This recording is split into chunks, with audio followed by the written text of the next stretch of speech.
Hola y bienvenidos a otro episodio de India y la Izquierda Global. Si es la primera vez que ven el programa, pulsen el botón de suscribirse.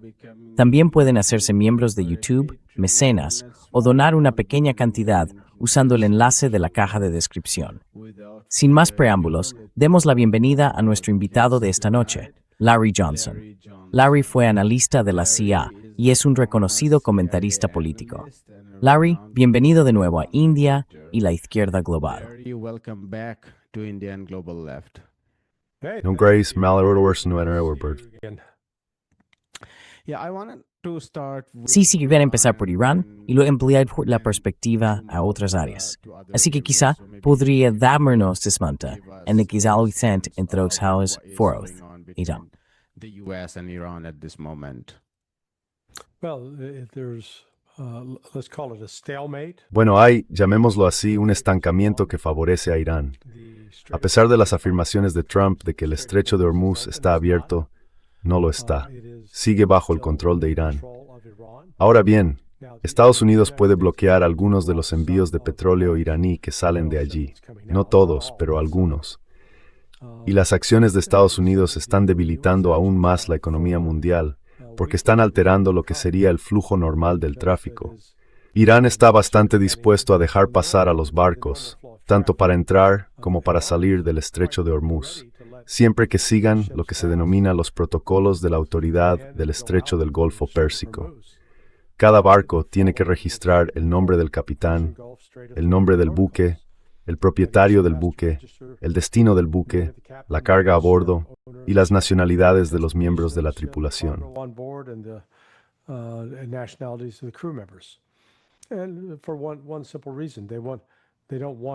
Y por una razón sencilla, no quieren que ningún barco que vaya a Israel ni ningún barco que apoye a Israel se beneficie económicamente.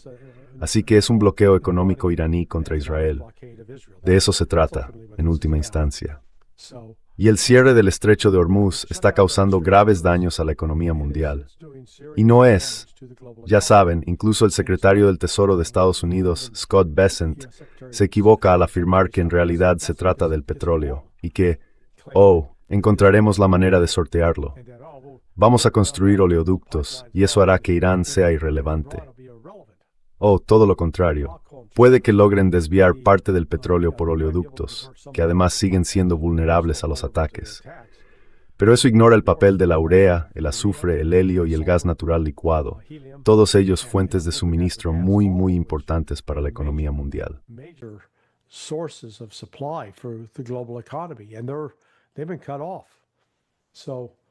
Y se han quedado sin suministro. Así que, con ese corte, creo que lo que realmente estamos a punto de ver es una recesión global. Está golpeando especialmente duro a Asia, porque, por ejemplo, Japón y Corea del Sur obtenían el 90% de su petróleo del Golfo Pérsico. Así que, una vez que eso se cortó, y esa ha sido la fecha efectiva del corte, aunque la guerra comenzó el 28 de febrero y el estrecho se cerró desde esa fecha o desde el 1 de marzo en adelante, todavía había petroleros en alta mar que seguían entregando petróleo, pero hicieron sus últimas entregas aproximadamente durante la primera semana de abril. Una vez que ocurrió eso, comenzaron las escaseces. Y por eso ahora estamos viendo escasez mundial de diésel y combustible de aviación. Y no hay ninguna solución rápida a la vista.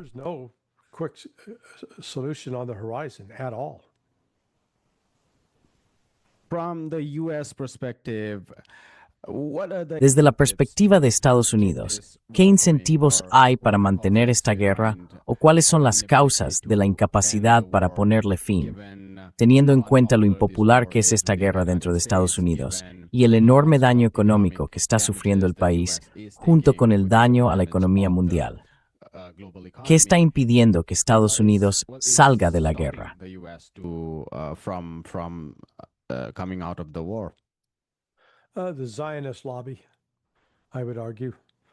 El lobby sionista, diría yo. Trump está cautivo de la teología sionista, y eso ejerce una influencia enorme. No se trata solo de judíos, también de cristianos. Así que no es apropiado etiquetar esto como judaísmo. No lo es. Esta mentalidad sionista de que Dios entregó esta tierra a Israel, de que nadie más puede vivir allí, de que Israel tiene un mandato sagrado para expulsar de la región a todos los no creyentes. Y ahí es donde, hasta ahora, se han situado las lealtades de Trump. Y está resultando, ya sabe, bastante destructivo, porque ha puesto de manifiesto una enorme debilidad por parte del ejército estadounidense.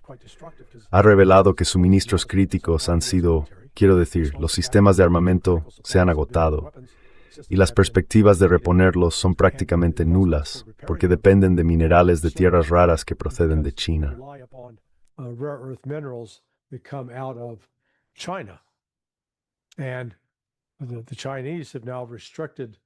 Y ahora los chinos han restringido el acceso de Estados Unidos a esos minerales. Así que ya sabe, Estados Unidos pensó, Trump y su equipo pensaron que derrotar a Irán sería fácil. Él pensó que el sistema se derrumbaría, que había una gran disensión interna. No la había. Occidente sigue mintiendo sobre cuántos iraníes murieron en esas protestas. Ahora hablan de 60,000. Al principio, la cifra rondaba los 5,000 y con cada semana que pasa, es como... No sé si en India tienen esa tradición de los pescadores, de que los pescadores mienten sobre el tamaño del pez que han pescado. Empiezan a contar historias de pescadores.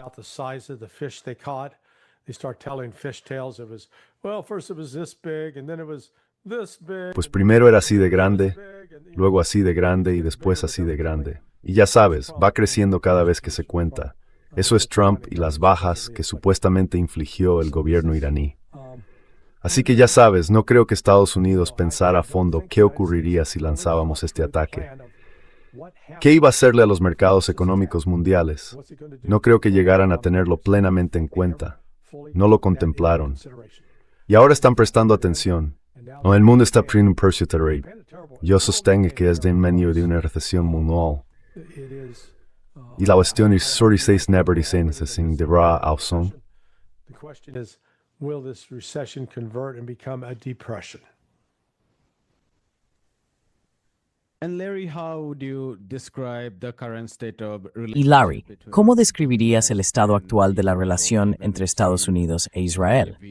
Hemos visto tantas divisiones dentro de Estados Unidos en torno a la cuestión de Israel, tanto entre los demócratas como ahora entre los republicanos, o, hablando de forma más amplia, tanto en la derecha como en la izquierda. Estos bloques se están dividiendo por la cuestión de Israel. Y por supuesto, tras el genocidio, la popularidad general de Israel, o el apoyo a Israel, se desplomó, incluso dentro de la comunidad judía estadounidense. Hace unos meses, John Mearsheimer señaló que esta es la primera vez en la historia de Estados Unidos que el debate sobre Israel dentro del establishment gobernante estadounidense ha empezado a hacerse público. Se refería a los comentarios de J.D. Vance sobre Benjamin Netanyahu. Así que si puedes, danos tu visión de cómo ves la relación entre Estados Unidos e Israel en este momento.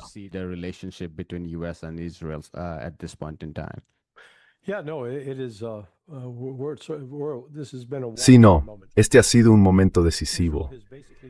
Israel ha controlado básicamente la política exterior de Estados Unidos desde 1967. Y esto nos lleva a lo que yo considero pruebas convincentes del papel de Israel en el asesinato de John F. Kennedy y en la llegada de Lyndon Baines Johnson al cargo. Porque Johnson tenía una amante vinculada al Mossad y se esforzó especialmente por proteger a Israel en diversos frentes, incluido cuando fue atacado el USS Liberty. Se aseguró de que toda esa información se ocultara. E Israel ha disfrutado de ese predominio a lo largo de los años, hasta ahora. Ahora, aunque el lobby sionista logró apartar a Thomas Massie y derrotarlo en unas primarias, gastaron una enorme cantidad de dinero. Pero lo que ha ocurrido ahora es que se ha creado una división real en el Partido Republicano y en el movimiento MAGA.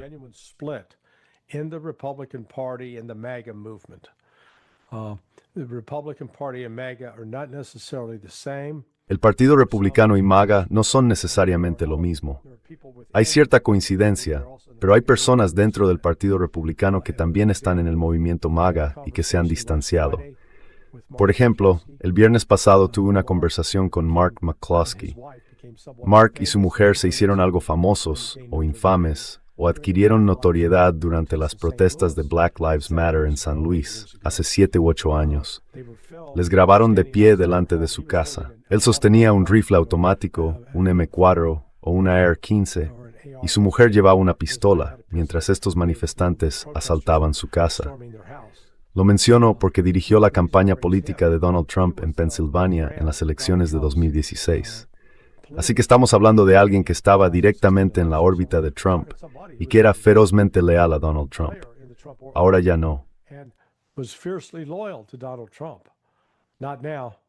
It is the Israel policy has driven him away. La política sobre Israel le ha alejado a él y también ha alejado a otros.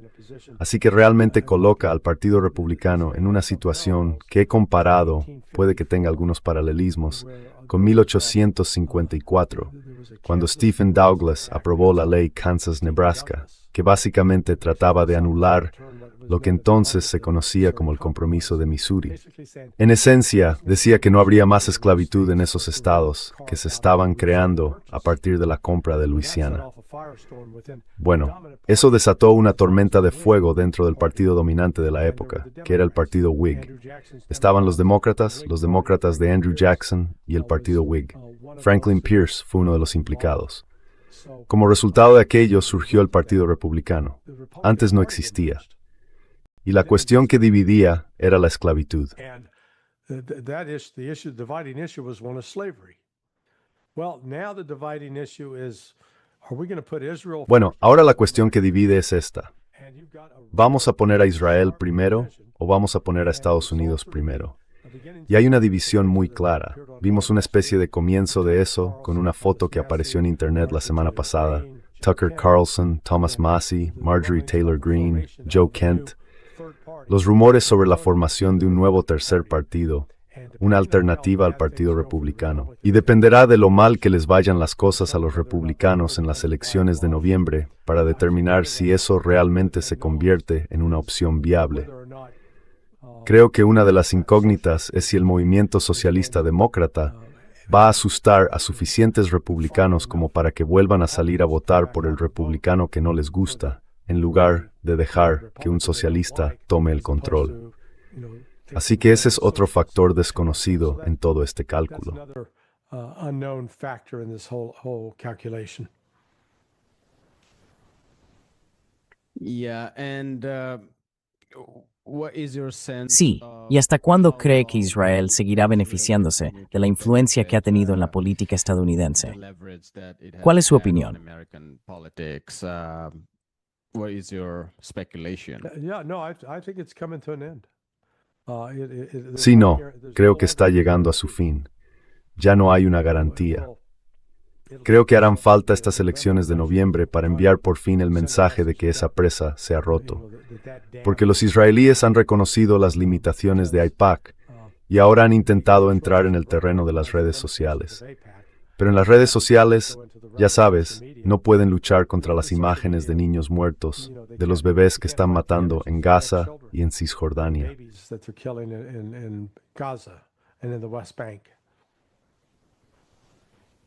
Chas Freeman made this argument a couple of Chas Freeman planteó este argumento hace un par de semanas en el programa.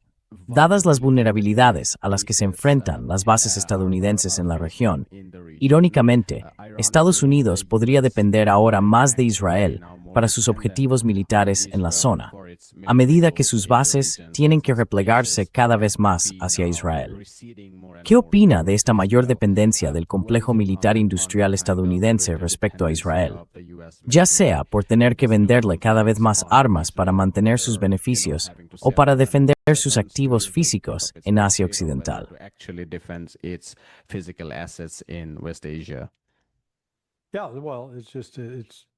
Sí, bueno, el hecho es que Estados Unidos ya no puede proteger a sus fuerzas si están desplegadas en los estados del Golfo, ¿verdad? Antes Estados Unidos tenía una presencia sólida en Kuwait y Bahrein, ya no. Lo mismo ocurre en Al-Udeid, en Qatar. Han retirado de allí una presencia importante, además de personal y equipamiento. Así que sí, tienen que depender de Israel. Y esto plantea otra cuestión, la vulnerabilidad. Si la guerra vuelve a reanudarse, a recrudecerse, Y hasta ahora Irán no ha estado lanzando misiles contra Israel 2 o 3 veces al día, como ocurría desde marzo hasta principios de abril. Si eso vuelve a encenderse, entonces tanto Estados Unidos como Israel tendrán problemas. Porque creo que los iraníes dejaron claro que van a atacar las bases aéreas.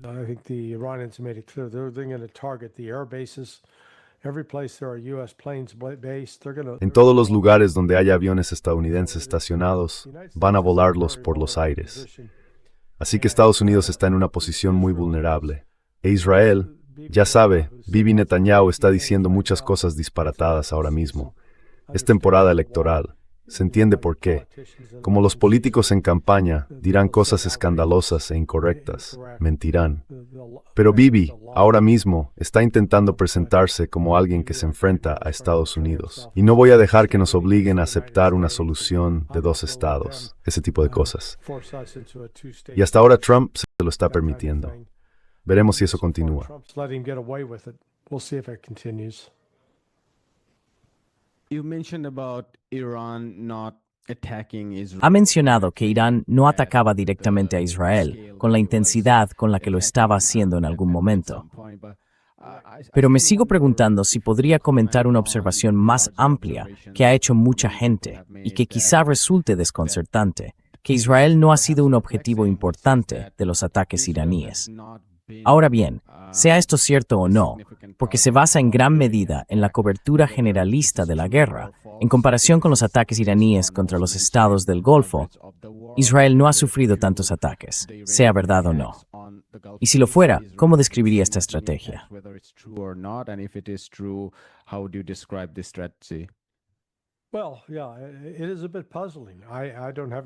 Bueno, sí, resulta un poco desconcertante. No tengo una buena respuesta. No sé si la decisión de Irán fue que no querían arriesgarse a dañar a Israel, hasta el punto de que Israel se sintiera obligado a usar armas nucleares, y se conformaron con decir, vamos simplemente a expulsar a Estados Unidos del Golfo Pérsico. Y lo han conseguido. Irán ha tenido éxito en eso. Ya sabe, han logrado una expulsión de facto o una evacuación de facto de las fuerzas estadounidenses de bases cruciales. Al principio pensaban que estaban a salvo en Jordania, en bases como Muwafaq Salti y Príncipe Hassan. Pues no, allí también recibieron un duro golpe. Así que ahora se han replegado hacia Israel y allí son vulnerables. Pero no entiendo el razonamiento del Estado Mayor iraní. Si yo estuviera dirigiendo eso, habría dado prioridad inmediata en Israel a atacar los depósitos de combustible de aviación, especialmente en las bases aéreas, y a destruir las 2 refinerías que quedan en Ashdod y Haifa.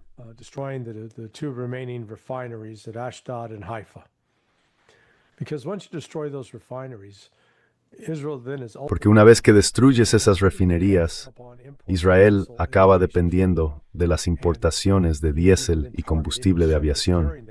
Y entonces puedes atacar después cualquier barco que transporte esos suministros.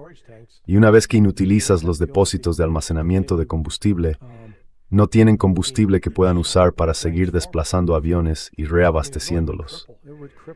Es decir, realmente dejaría paralizada la Fuerza Aérea Israelí. No sé por qué los iraníes no hicieron eso. Sí infligieron daños importantes a las refinerías de Ashdod y Haifa, pero no las inutilizaron por completo. Así que creo que ahora mismo han intentado contenerse, no reavivar la guerra. Y la realidad es que, pese a que Irán amenaza con atacar de nuevo, si Irán ataca otra vez, quedará completamente expuesto. Sus misiles defensivos ya no funcionan. Y además, de todos modos, se les están acabando.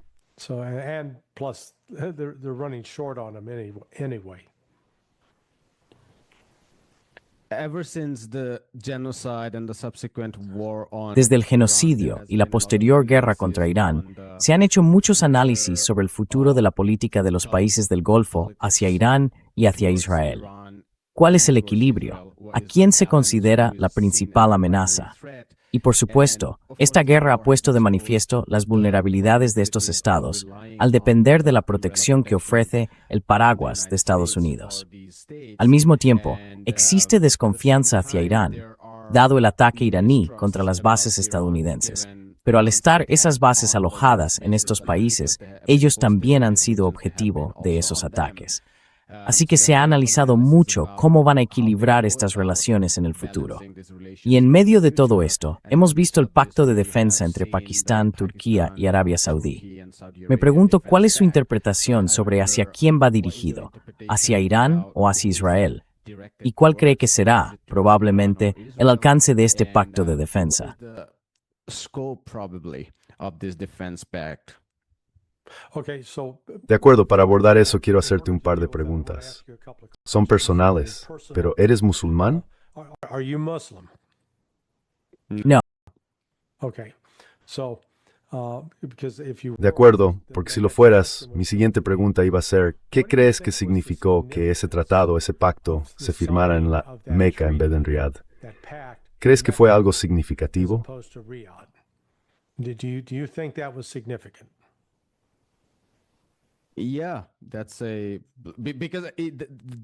sí, porque también dijeron que no querían que esto pareciera una alianza suní, pero aún así lo hicieron. Por un lado, los responsables afirmaron que no era una alianza suní, probablemente para no provocar una hostilidad directa por parte de Irán. Y al mismo tiempo, eligieron la Meca en lugar de Riad. Yeah. So I've taken to Sí, así que he empezado a llamarlo METO, Organización del Tratado de Oriente Medio. MTO, METO. El movimiento METO que han puesto en marcha. Esto lleva tiempo gestándose. En junio, mientras tenía lugar en Suiza la reunión entre Estados Unidos e Irán sobre el memorando de entendimiento, convocaron a los ministros de Exteriores de Egipto, Turquía, Arabia Saudí y Pakistán. Se reunieron en el Cairo, y creo que allí se habló de la creación de este movimiento METO, de esta organización METO. Ayer circulaban informaciones según las cuales Pakistán, Turquía y Arabia Saudí decidieron excluir a Egipto porque no lo consideraban fiable.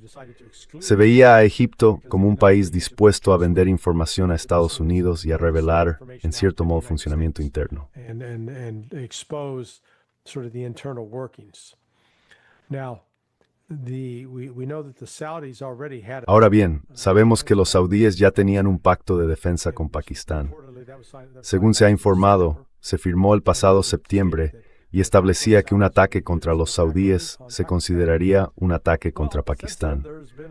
Pues bien, desde entonces ha habido ataques entre los saudíes y los husíes, y en ningún momento los pakistaníes han intervenido diciendo, oigan, vamos a entrar, vamos a alinearnos con Arabia Saudí, vamos a atacar a los husíes.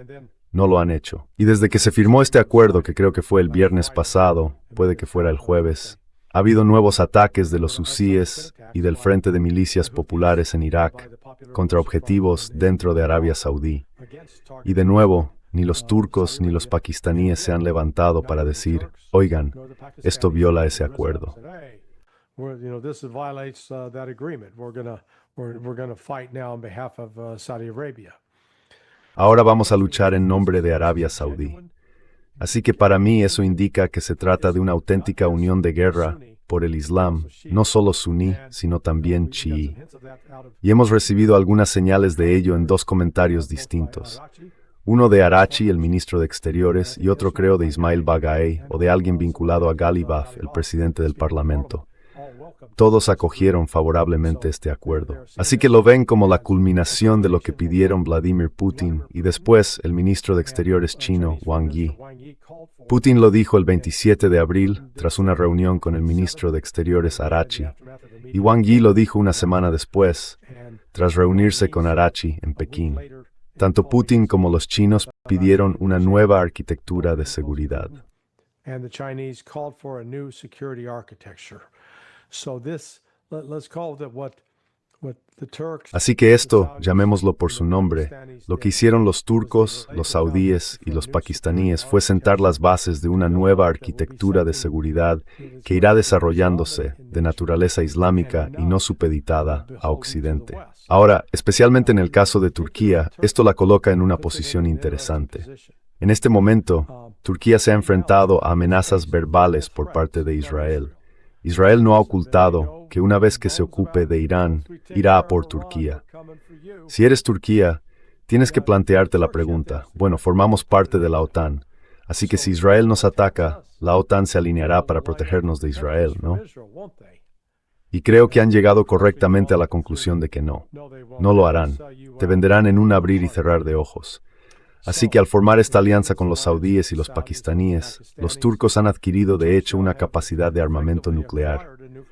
No es propia, but as such was it towards the Shuraism time. But it is theirs via their alliance with Pakistan. And how does it complicate the ¿Y cómo complica esto el enfoque de Estados Unidos en esta región más amplia? Porque en un momento dado, antes de la operación Inundación de Al-Aqsa, la dirección que estaba tomando la política exterior estadounidense en la región era un intento de contener a China, Rusia y Afganistán, ese tipo de alianza, la alianza BRICS en la región. Se impulsaban los acuerdos de Abraham como alternativa a eso. Y una idea central era unir a esos aliados divergentes de Estados Unidos en la región, entre ellos Israel por un lado y Arabia Saudí y otros por otro. Y eso sí parecía posible en aquel momento, pero ahora ha quedado fuera de la ecuación. Por supuesto, Arabia Saudí, Turquía y Pakistán siguen dependiendo de Estados Unidos. Sin embargo, al mismo tiempo, no están dispuestos a avanzar con una alianza bajo el paraguas de Estados Unidos. Entonces, ¿cómo afecta esto a la estrategia geopolítica o militar más amplia de Estados Unidos en Asia Occidental de cara al futuro? strategy of the United States in West Asia going forward? Well, I'll put it in terms of Bueno, permítanme expresarlo en términos de relaciones personales entre un hombre y una mujer. Estados Unidos es un mal novio. Somos un novio abusivo. Ya saben, te hacemos daño físicamente, te vaciamos las cuentas y esperamos que atiendas todas nuestras necesidades, pero ignoramos las tuyas. Ahora bien, si eso fuera y pueden darle la vuelta, si tuvieran una pareja romántica que se comportara así, ustedes no aguantarían esa relación. Saldrían de ahí echando leches. Pues eso es lo que está pasando. Estados Unidos ha sido abusivo con estos países.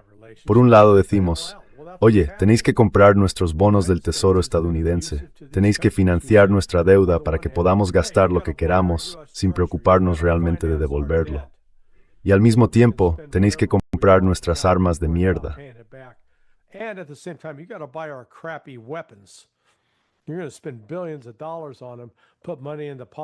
Vais a gastar miles de millones de dólares en ellos, a meter dinero en los bolsillos de nuestra industria de defensa, pero descubriréis que esas armas no funcionan bien cuando estáis en guerra. Y así, seguid comprando nuestros bonos del Tesoro para que nosotros no tengamos que ser responsables financieramente. Y cuando os ataquen, sí, os cubrimos las espaldas, os protegeremos. Y luego los atacan. No solo no los protegen, sino que los están diezmando. Y están perdiendo activos y recursos financieros clave. Así que ahora hay gente que de verdad está dando un paso atrás y diciendo, esta relación con los estadounidenses no merece la pena. Y el uso de aranceles y de sanciones económicas, Estados Unidos antes podía salirse con la suya cuando era el único gran actor financiero.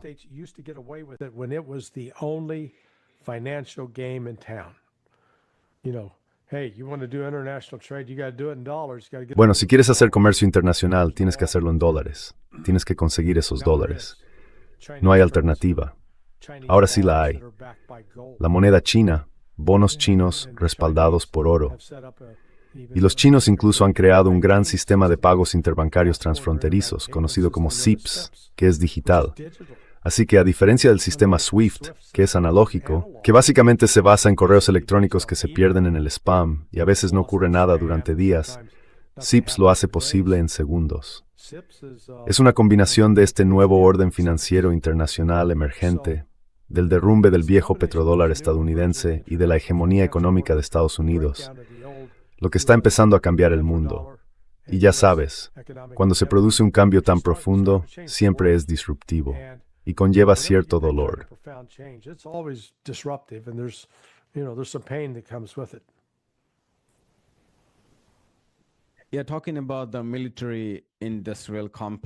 Sí, hablando del complejo militar industrial, también quería preguntarte por la guerra entre Ucrania y Rusia, o entre la OTAN y Rusia, como prefieras interpretarla, porque parece que se ha intensificado más en comparación con la situación de hace unos meses. ¿Puedes ponernos al día de lo que está ocurriendo en esos frentes? Can you update us what's going on at those fronts? Yeah, so we got to go back about 45 days ago. Sí, hace algún tiempo, hace unos 45 días, Zelensky anunció una campaña de 40 días.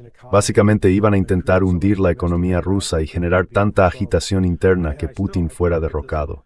Y sigo sin entender esto de venga, derroquemos a Putin. No podría ser peor. Es como, ¿pero están de broma? Putin es un moderado, es un freno.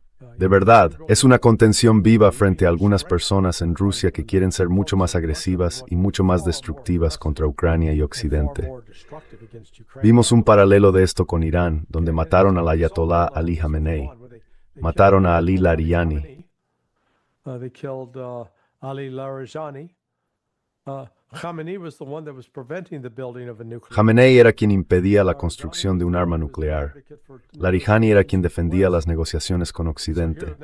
Y ahora repiten, una y otra vez, la misma política estúpida de intentemos deshacernos de Vladimir Putin, sin reconocer que Putin no es ningún tirano malvado.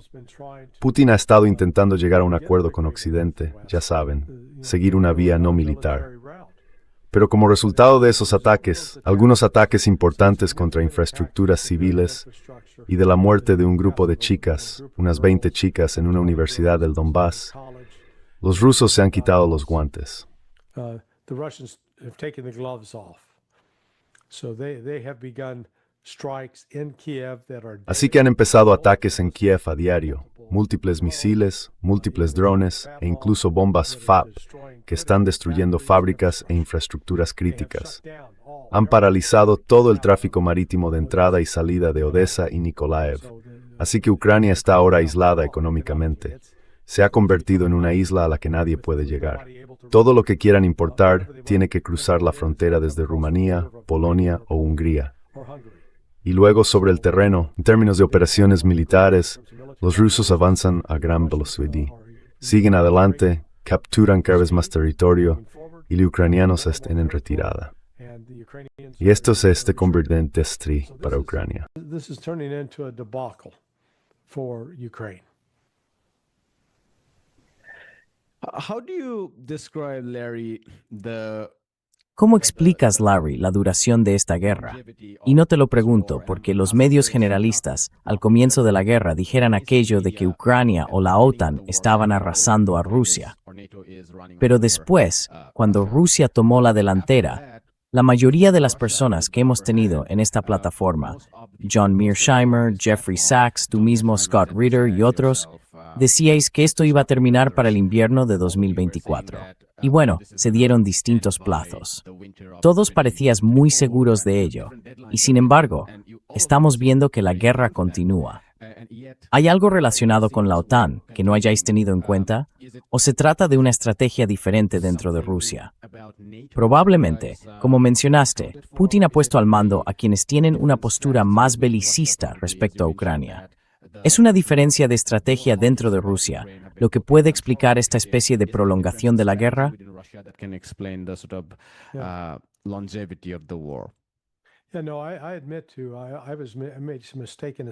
Sí, no.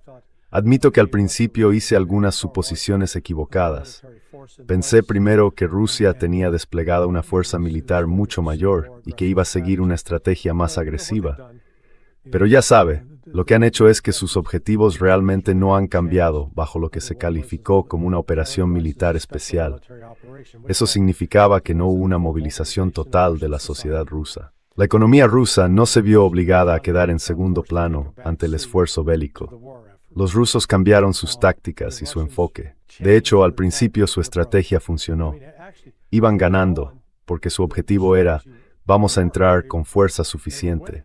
Entraron con unos 130,000 hombres y vamos a Ucrania a sentarse a negociar, lo cual ocurrió.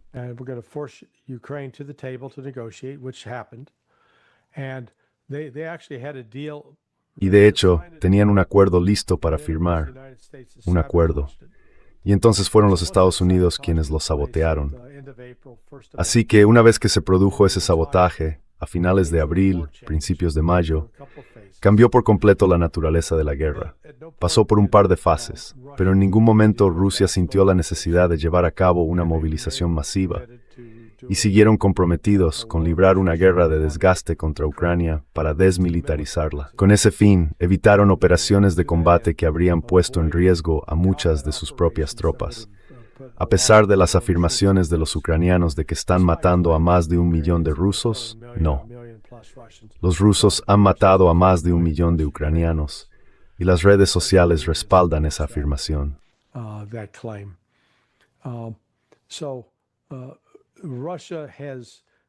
Así que Rusia, si uno se remonta y lo analiza, hizo su primera movilización en septiembre porque primero necesitaba más tropas.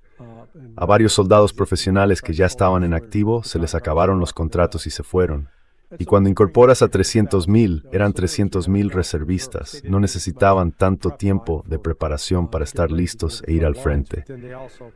Pero además intensificaron el reclutamiento.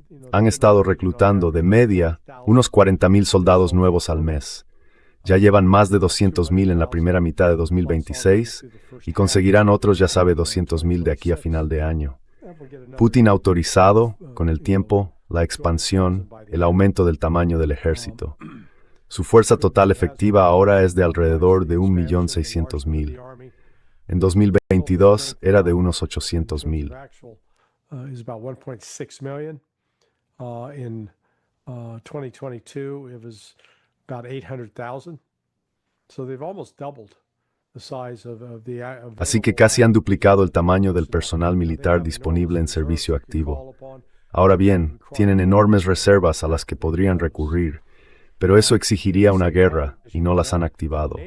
Al mismo tiempo, como señalas, la OTAN ha estado aportando literalmente miles de millones de dólares en recursos para intentar mantener a Ucrania en la lucha. Y durante 2023, Rusia solo fue realmente capaz de operar en un único eje ofensivo. Fue en Bakhmut. Después, hacia finales de ese año, una vez cayó Bakhmut, desplazaron el foco a Avdiivka. Y eso se prolongó de 2023 a 2024. Luego, a finales de 2024, estaban repeliendo la invasión ucraniana de Kursk y también empezaron a avanzar sobre Pokrovsk. Así que a principios de 2025 habían terminado con Pokrovsk. So by early 2025, they had finished Pokrovsk. Now in 2026, what we're seeing are offensive. Ahora, en 2026, lo que estamos viendo son operaciones ofensivas a lo largo de al menos 7 ejes de ataque. En Chernigov al norte, Sumy al norte, y de oeste a este, Chernigov, Sumy, Kharkov, bajando hasta Donetsk, y después hacia Dnipropetrovsk, Zaporilla y Gerson. Así que están operando en todos esos teatros, con mayor fuerza y velocidad, tomando cada vez más territorio. Así que sí, creo que ahora estamos en un punto en el que quizá estemos viendo la fase final para Ucrania. No pueden sostener esto. No tienen suficiente personal y se van a quedar sin armas ni suministros, aunque solo sea por el bloqueo que ahora se ha impuesto en el Mar Negro.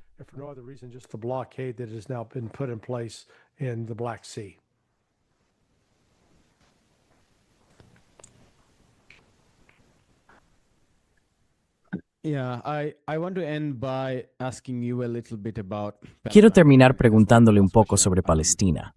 Esa es mi última pregunta. ¿Qué percepción tiene del impacto de todas las guerras en Asia Occidental? ¿Cómo ha afectado eso al movimiento de resistencia en Palestina? Porque en apariencia las noticias que leemos cada día sobre Palestina son muy deprimentes. Y sin embargo, muchos analistas de Palestina dicen que Israel está perdiendo el control. Está asumiendo muchos riesgos, dada la falta de popularidad de Israel dentro de Estados Unidos. También está abarcando demasiado. Eso supone un riesgo incluso militarmente. Vi la entrevista al portavoz de Hamas en Piers Morgan. Me pareció muy prudente y no vi ningún triunfalismo por su parte, algo que a veces vemos en distintos círculos del eje de la resistencia cuando hablamos de Palestina. ¿Cómo describiría el movimiento de liberación o el movimiento de resistencia en Palestina en un momento en que los bloques de asentamientos se están expandiendo, Gaza está siendo ocupada e Israel ha perdido completamente el rumbo? ¿Cuál es su valoración?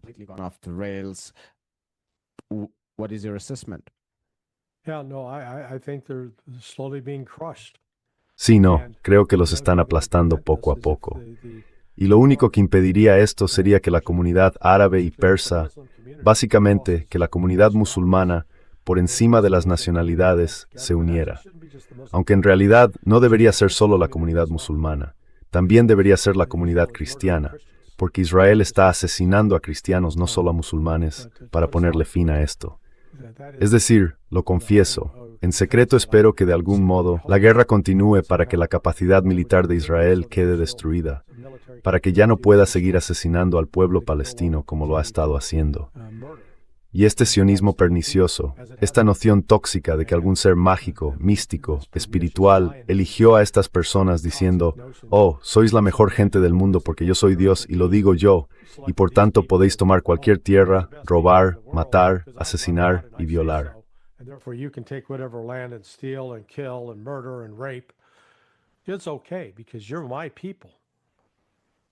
Está bien porque sois mi gente. Bueno, creo que esa es una doctrina religiosa tan atroz como ridícula. Es repugnante que, si vas a creer en un ser supremo, creas en un ser supremo que sea el creador de todas las personas, no solo de algunas, que quiera lo mejor para todas las personas, no solo para algunas. Así que ahí es donde tengo un verdadero problema con esto, que el mundo, especialmente los líderes musulmanes, gente como Erdogan y MBS, y en menor medida Irán, sigan en silencio, sin hacer nada para ayudar realmente a Hamas a responder, a intentar protegerse y defenderse.